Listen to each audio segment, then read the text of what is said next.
بسم اللہ الرحمن الرحیم۔ السلام علیکم۔ اشفاق احمد صاحب کہتے ہیں، میرے دفتر میں ڈاک کا ایک تودا جمع ہو کر اپنے ہی وزن سے میز پر گر چکا تھا اور اس کے اندر سے انواع و اقسام کے خط جھانک رہے تھے۔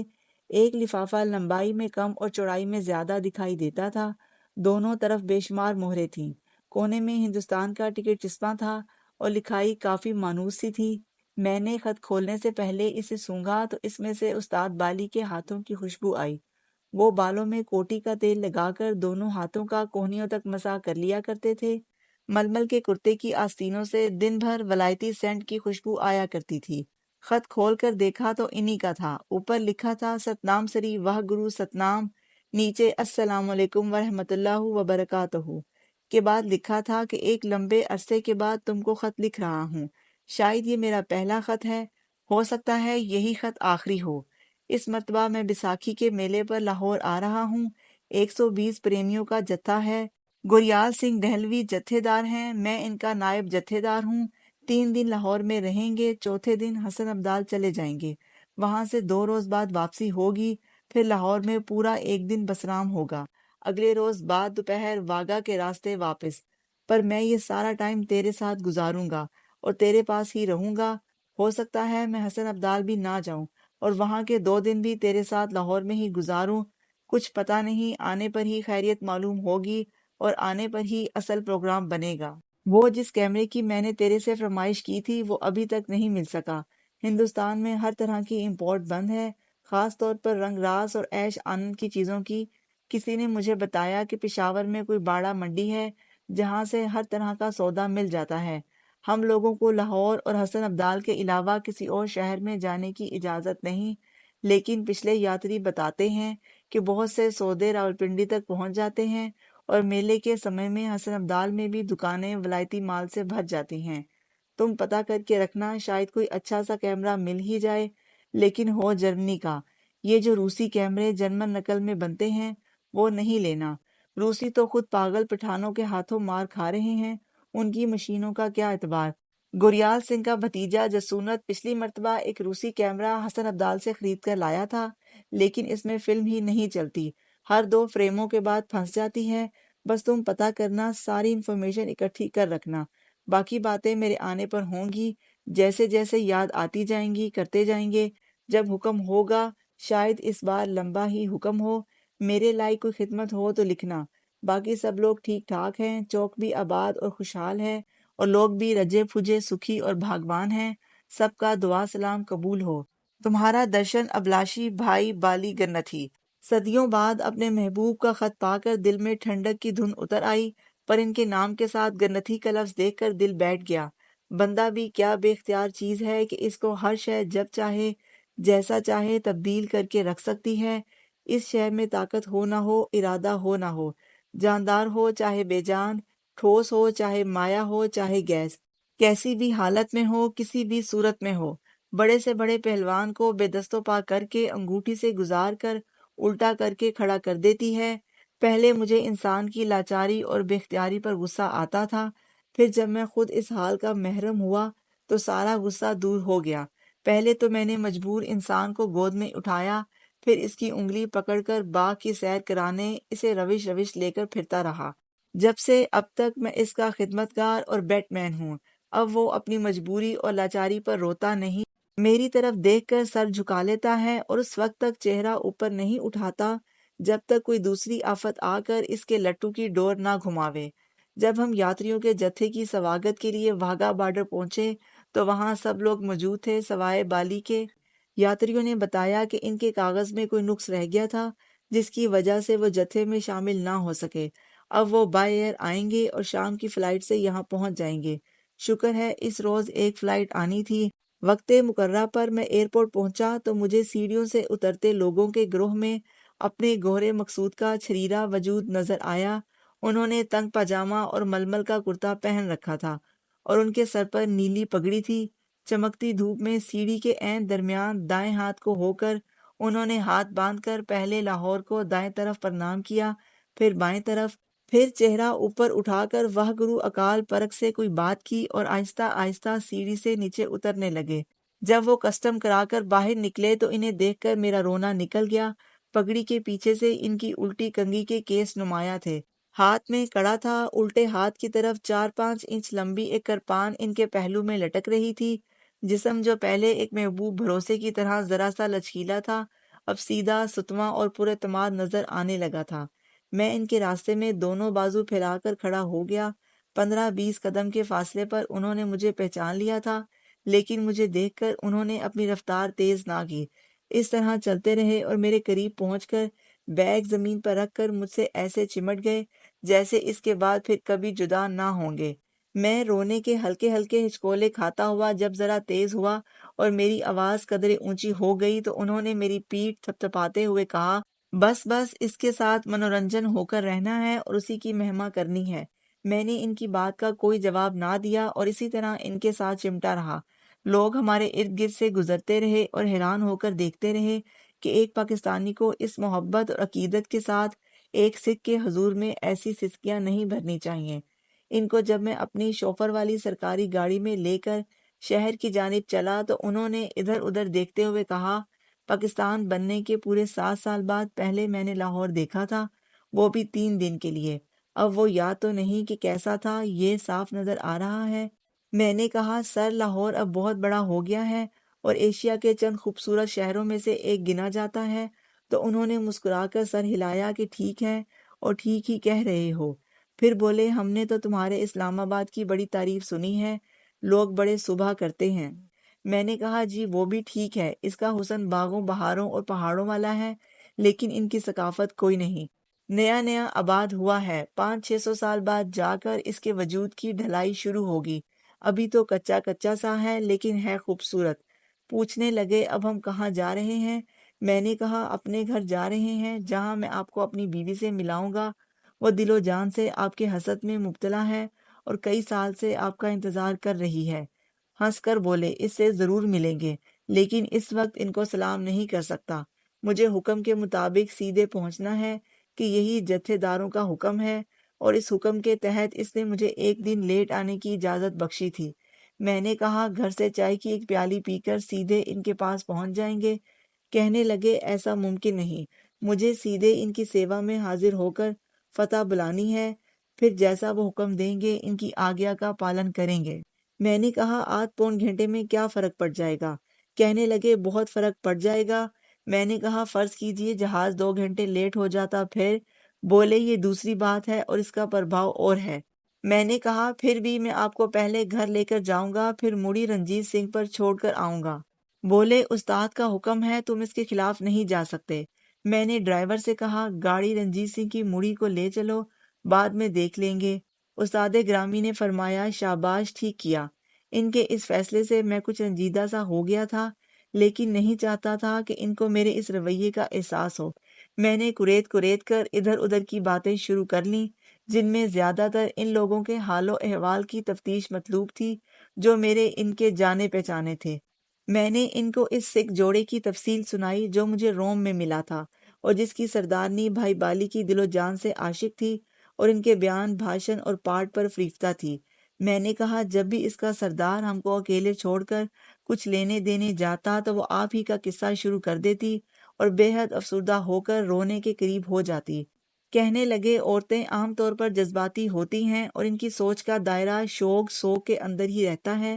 جو وجود مامتا کے رس سے بنتا ہے وہ کشٹ میں ہی جیون بتاتا ہے، اس لیے ہر عورت دکھ دائی زندگی بسر کرتی ہے۔ میں کیا کہنا چاہتا تھا اور وہ کدھر کو لے گئے۔ پھر میں نے ان کو بتایا کہ وہ نوجوان جس نے ایک مرتبہ بھائی گور بخش سنگھ کی دکان سے حمائل شریف چرائی تھی اور لوگوں نے پکڑ کر چوک میں اسے پھینٹی چڑھائی تھی، وہ آج کل وابڈا کا ایک بہت بڑا افسر ہے اور مجھے اکثر ذکر کی محفلوں میں ملتا رہتا ہے۔ استاد صاحب نے کہا، بس ہم دونوں سے پورے جیون میں ایک ہی نیکی کا کام ہوا۔ پھر وہ مجھ سے اس کا احوال پوچھنے لگے، اس کے گھر بار بال بچوں کے بارے میں استفسار کرتے رہے۔ اس کے بڑے بزرگوں، خاص طور پر اس کے ماموں کی بابت پوچھا تو میں کوئی جواب نہ دے سکا، لیکن انہیں یہ یقین دلایا کہ ایک روز ہم ان سے جا کر ملیں گے اور وہ آپ کو دیکھ کر بہت خوش ہوں گے۔ فرمانے لگے، نہیں بھائی نہیں، میں ان سے ملوں گا بھی نہیں، آخری ملاقات کوئی خوشگوار اور روچک نہیں تھی، اس لیے میں ان کے سامنے نہیں جاؤں گا۔ میں نے کہا، کیوں؟ بولے، شاید وہ مجھے دیکھ کر شرمندہ ہوں اور وہ ان کو وہ سارا واقعہ یاد آ جائے۔ میں نے کہا میں بھی تو ان سے ملتا ہوں، مجھے دیکھ کر تو وہ کبھی شرمندہ نہیں ہوتے بلکہ خوشی ہوتے ہیں، پھر ملنے کی کوئی آرزو کرتے ہیں، گلے لگا کر رخصت کرتے ہیں۔ کہنے لگے تمہاری اور بات ہے، تم نے اس وقت ان کی کم مدد کی تھی، میں نے اپنی حیثیت سے بڑھ کر ان کی مدد کی تھی، بھرپور مدد کرنے والے کو بھکاری پسند نہیں کرتا، لابھ اٹھانے والا جتور سے آنکھیں چراتا ہے۔ میں نے کہا یہ تو کوئی منطق نہ ہوئی اور آپ کی بات میرے دل کو نہیں لگی، شاید کوئی اور وجہ ہو جس کا ذکر آپ مناسب نہیں سمجھتے۔ دکھی سے ہو کر بولے اس وقت میں ان کا دھرمی ساتھی تھا، ہم سب ایک تھے، اب میں ایک اور سکھ ہوں، آپ کے ساتھ کا نہیں۔ جو بھی مجھ سے ملے گا ہزاروں سوالوں میں گھرا ہوگا۔ لوگوں کو شانت رکھنا چاہیے، اشانت نہیں۔ یوں بھی ملنے ملانے میں کیا رکھا ہے، بس سارا کھیل تماشا ہے، اصل حقیقت کسی کو بھی معلوم نہیں۔ تھوڑی سی دیر میں ہم رنجیت سنگھ کی مڑی پر پہنچ گئے، سارے یاتری اندر میں جمع تھے اور بھوگ ڈالا جا رہا تھا۔ دو مقامی گرنتھی گرنتت صاحب کا پاٹ کر رہے تھے اور باہر سے آئے ہوئے سکھ اور سکھنیاں بڑے غور سے پاٹ سن رہے تھے۔ کچھ لوگ باہر صحن میں اور برآمدوں میں کھڑے تھے اور بے معنی قسم کے انتظامی امور کی گتھیاں سلجھا رہے تھے۔ یہ لوگ زیادہ تر پشاور سوات سے آئے تھے اور ان کے ساتھ افغانستان کے سکھ بھی شامل تھے۔ یہ آپس میں پنجابی بولتے تھے، لیکن جب کسی بات پر جتھے پڑ جاتے تو خوفناک قسم کی پشتو بولنا شروع کر دیتے۔ افغانستان کے فارسی بولنے والے سکھ نرم دل اور نرم گفتار تھے، لیکن ان کی بیویاں جب گٹری کی رسی کھول کر مطلوبہ شے برآمد نہ کر سکتیں تو وہ بھی دوسرے سکھوں جیسے ہو کر اونچے اونچے بولنے لگتے اور فارسی کے بجائے پشتو میں دبکے مارنے شروع کر دیتے۔ اتنے سال بعد اتنے سارے سکھوں کو اکٹھا دیکھ کر مجھے اپنا لڑکپن اور جوانی کا زمانہ یاد آ گیا۔ میں نے یہ سارا وقت سکھ گھروں میں اور سکھ گھرانوں میں گزارا تھا، ان کے بڑے بزرگوں سے ہر طرح کی بات سنی تھی اور ان کی عورتوں کی نرم مزاجی سے بڑے فائدے اٹھائے تھے۔ پھر اچانک پتہ نہیں ان کو کیا ہو گیا تھا کہ ہندوستان کی تقسیم کے وقت انہوں نے سارے پرانے تعلقات پر لکیر پھیر کر انہی لوگوں کو قتل کرنا شروع کر دیا تھا جنہیں انہوں نے اپنی گود میں بٹھا کر چوریاں کھلا کھلا کر پالا تھا۔ میں اپنے دشمنوں کو اپنے شہر میں اپنی نگاہوں کے سامنے دیکھ کر حیران ہو رہا تھا۔ ان کو بخش دیا جائے یا ان سے پرانے کرموں کا بدلہ لے کر اسی وقت نیست و نابود کر دیا جائے۔ بھائی بالی کو بہت سی سکھنیوں نے پہچان لیا اور وہ بھاگ کر ہمارے گرد جمع ہو گئیں۔ ان کے ساتھ کچھ مرد بھی تھے جنہوں نے بھائی بالی کے بارے میں سن رکھا تھا مگر انہیں دیکھا نہیں تھا۔ انہوں نے ہاتھ باندھ کر میرے استاد سے بنتی کی کہ وہ انہیں دھارمک بھاشن دے۔ بھائی بالی نے کہا اس وقت اندر کھنڈ پات ہو رہا ہے اور ایسے وقتوں میں دھارمک بھاشن کا کوئی سمے ہی نہیں، چاہے گنت کنڈی سے ہی کیوں نہ ہو۔ لیکن انہوں نے استاد مکرم کی کوئی بات نہ مانی اور جھوم جھوم کر احتجاج سا شروع کر دیا۔ اس احتجاج میں عورتیں پیش پیش تھیں اور استاد صاحب کو دونوں بازو پکڑ کر آگے کو کھینچ رہی تھیں۔ وہ نانا کرتے ہوئے بڑی آہستگی کے ساتھ ان کی کھینچ میں لپٹے چلے آ رہے تھے اور بڑی شریفانہ سی مزاحمت کر رہے تھے۔ بزرگ سکھ کہہ رہے تھے بس 5 منٹ کی بات ہے، اس برآمدے میں کھڑے ہو کر آپ کی بات سن لیں گے اور من پرسن کر لیں گے۔ روز روز تو آپ کے درشن ہونے نہیں اور روز روز آپ نے ملنا نہیں، ایک بار سنتوش ہو گیا تو آپ کا تو کچھ نہیں جانا، ہماری زندگی بن جانی ہے۔ عورتوں نے ان کو برآمدے میں لا کر کھڑا کر دیا اور 4-5 بڑی عمر کی خوبصورت سکھنیوں نے ہاتھ اوپر اٹھا کر نعرہ مارا، واہ گرو کا خالصہ، واہ گرو کی فتح۔ مردوں نے اپنی بھاری اور گمبھیر آواز میں کہا، جو بولے سو نہال سرسری اکال۔ بھائی بالی گرنتھی اپنے صاف شفاف کھدر کے پاجامے اور کھدر کے چست کرتے میں ان کی طرف بڑھے اور برآمدے کے ستون کے ساتھ ڈھول لگا کر کھڑے ہو گئے۔ پہلے تو ان کے بودے کھلے ہوا کرتے تھے اور کندھوں تک آتے تھے، پھر انہوں نے گیسو رکھ لیے اور بڑے کنگے کے بجائے چھوٹے کنگیوں سے گیسو سنوارنے لگے، لیکن ان کے سر پر نیلی پگڑی تھی جس نے ان کے گیسوں کو مضبوطی سے جکڑا ہوا تھا۔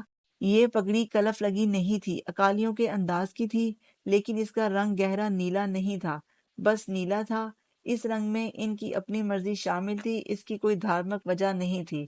گرو گرنانک جی مہاراج فرماتے ہیں کہ دنیا کے جہازوں کے ساتھ کپتان ہوتے ہیں، دریاؤں والی کشتیوں کے ساتھ ملاح ہوتے ہیں جو بانس ڈال کر دیکھ لیتے ہیں کہ پانی کتنا گہرا ہے، مگر ہماری کشتی کے ساتھ نہ کوئی ملاح ہے، نہ ملاح کے ہاتھ میں بانس ہے۔ کروڑوں جگ ہو گئے ہماری کشتی سنسار سمندر میں ڈگمگاتی پھرتی ہے، اگر ادھر سے ہوا آئی ادھر چلی گئی، ادھر سے ہوا آئی ادھر چلی گئی۔ کروڑوں جگ بیت گئے، بے شمار قوموں کی قومیں مذہبوں کے مذہب اس میں غوطے کھا رہے ہیں، بچار کر دیکھو۔ گرو نانک دیو جی فرماتے ہیں کہ افسوس کل عالم مہا جال میں پھنسا ہوا ہے۔ رحم کون کھاتے ہیں جو اس جیل خانے سے نکل کر واہ گرو سے مل چکے ہوں، وہ واہ گرو کے بھیجے ہوئے آتے ہیں اور ہم پر ترس کھاتے ہیں۔ اشفاق احمد صاحب کہتے ہیں میں دور کھڑا یہ سب کچھ دیکھ رہا تھا، پھر میرے استاد نے میری طرف دیکھا، میں سامنے کی دیوار سے ڈھول لگا کر بیزاری کے انداز میں کھڑا تھا اور مسلسل ان کی طرف دیکھ رہا تھا۔ یہ آج کی بات نہیں تھی، پہلے دن کا قصہ تھا جب میں نے ان کو اپنے چوبارے پر کلارن بجاتے سنا تھا اور میں بے اختیار ان کی سیڑھیاں چڑھ کر آدھے راستے میں کھڑا ہو گیا تھا۔